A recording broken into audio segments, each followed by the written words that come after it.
Greetings, my name is Barbara Berry, and this course is on architectural photography. This course is brought to you by Creative Online School. I have enjoyed photography for many years, starting learning from my father back in the film days in his studio.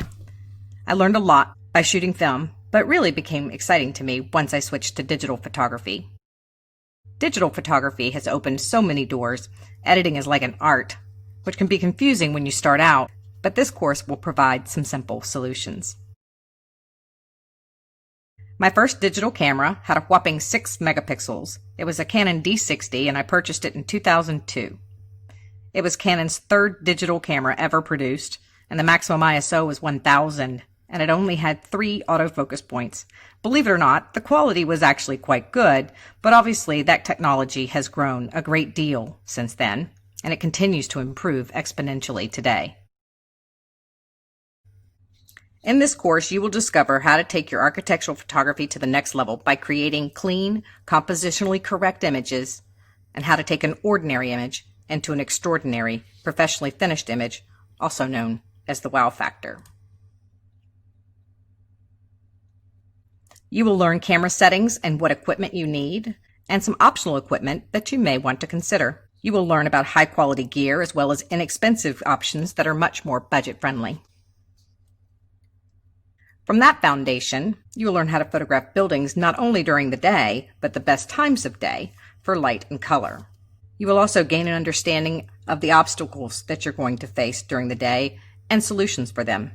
You will learn what you need to know about photographing buildings at night as well, when you don't have available light, and you'll need to use longer exposures.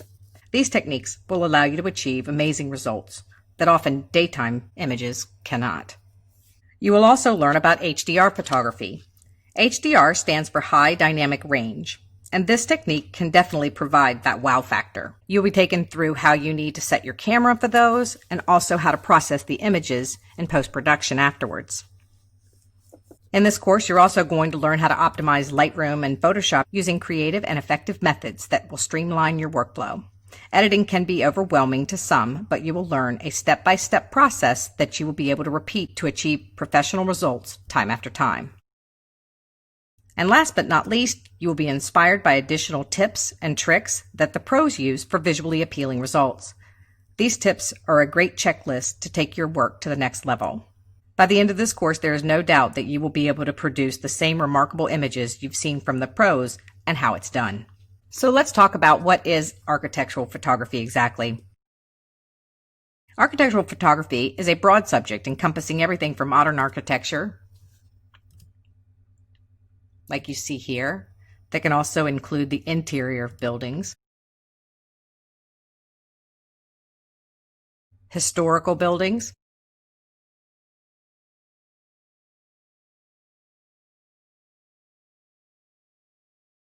skyscrapers and city buildings, bridges. It can include real estate photography, which also includes some interior and possibly drone photography to capture the size of the property. It also includes barns and even shacks. Although there is a broad range of subjects for architectural photography, the principles and techniques that you're going to learn in this course will apply to all of them. Arguably one of the most challenging types of photography, it brings on a plethora of problems and issues you will no doubtedly face. Buildings are inevitably taller than the camera angle, so distortion is almost guaranteed. So you'll need to keep perspective control, and this course will demonstrate a few ways that that can be done. You also need to gain an understanding of converging lines, when to correct them, and also how to leverage them. You will also gain an understanding of depth of field, since the landscape surrounding a building is important to communicate the static harmony and the feel of its environment. All the while you need to be aware of those issues, you also need to focus on the horizon lines and compelling composition. You need a foreground, a middle ground, a background. In other words, you have a lot to think about. You're solving a multitude of challenges, and at the same time, you're trying to create an image dynamic enough to move the soul of your viewer. The cultural significance of architectural photography dates back to 1835, with the first permanent photograph ever taken, named View from the Window at Le Gras by Nicéphore Niepce. It is a skill worthy of learning not only for the creative opportunity, but it will definitely yield better images from your travels and your memories. So let's get started.